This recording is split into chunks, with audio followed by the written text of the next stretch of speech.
புனிதர். டிசம்பர் 9 புனித Juan Diego. மரியாள் திருக்காட்சியாளர். பிறப்பு கிபி 1474, குவாஹட்லன், மெக்சிகோ. இறப்பு கிபி 1548, டெபேயக், மெக்சிகோ. முத்திப்பேறு பட்டம் மே 6, 1990, குவாதலுப் பேராலயம், மெக்சிகோ நகர், திருத்தந்தை 2ஆம் ஜான் பால். புனிதர் பட்டம் ஜூலை 31, 2002, குவாடலுப் பேராலயம், மெக்சிகோ நகர், திருத்தந்தை 2ஆம் ஜான் பால். பாதுகாவல் பழங்குடி மக்கள். புனித ஜுவான் டியேகோ மெக்சிகோ நாட்டை சார்ந்தவராகும்.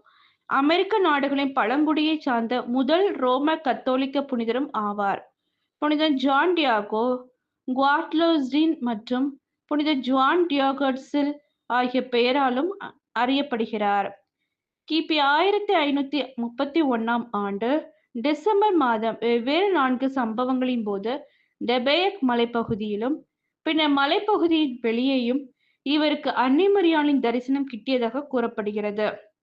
ஜுவான் டியேகோவுக்கு அன்னை மரியாளின் தரிசனம் கிட்டியதன் நம்பகத்தன்மையை உறுதி செய்யும் வகையில் டெபேயக் மலையின் அடிவாரத்தில் அமைந்திருக்கும் குவாடலுப் திருத்தலத்தில் புனித ஜுவான் டியேகோவின் டில்மா என்றழைக்கப்படும் அங்கி அல்லது சால்வை இருப்பதாகவும் அதன் மேல் அன்னை மரியாளின் தூய உருவம் பதிந்திருப்பதாகவும் அறியப்படுகிறது. இந்த அதிசய சித்திரத்தை கொடுப்பதற்காகவே தூய அன்னை தரிசனம் தந்ததாகவும் அதன் காரணமாகவே மலையடிவாரத்தில் தோன்றிய திருத்தலம் குவாடலுப் அன்னை திருத்தலம் என்று பெயரில் வழிபடப்படுகிறது எனவும் சொல்கிறார்கள். இதனால் இந்த திருத்தலத்தின் வல்லமைகளும் பெருமைகளும் ஸ்பானிஷ் மொழி பேசும் அமெரிக்கர்களிடையேயும் அதற்கு அப்பாலும் பரவி இன்று உலகளவில் கத்தோலிக்க திருயாத்திரை தலமாகவும் மாறியுள்ளது. கிபி 1524 ஆண்டில் முதல் முறையாக மெக்சிகோ வந்த பிரான்சிஸ்கன் மிஷனரிகளின் முதல் குழுவினரால் ஜுவான் டியேகோவும் அவரது மனைவி என்று அறியப்படும் மரியா லூசியாவும் திருமுழுக்கு பெற்றனர். இவருக்கு அன்னையின் தரிசனம் கிடைப்பதற்கு 2 வருடங்களுக்கு முன்னரேயே இவரது மனைவி மரித்து போனார்.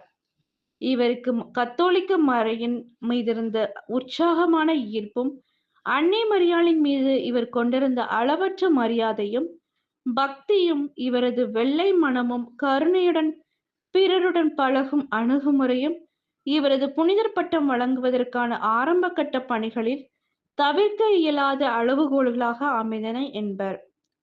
இவருக்கு அன்னை மரியாளின் தரிசனம் கிட்டியதன் பின்னர் இவர் டெபேயக் மலையடிவாரத்தில் அமைந்திருந்த துறவுமடத்தின் அருகே வசிக்க அனுமதிக்கப்பட்டார். இவர் தமது வாழ்வின் இறுதி வரை அருகிலேயே அமைந்திருந்த அன்னை குவாதலுப் திருத்தலத்தில் சேவை செய்து வாழ்ந்தார்.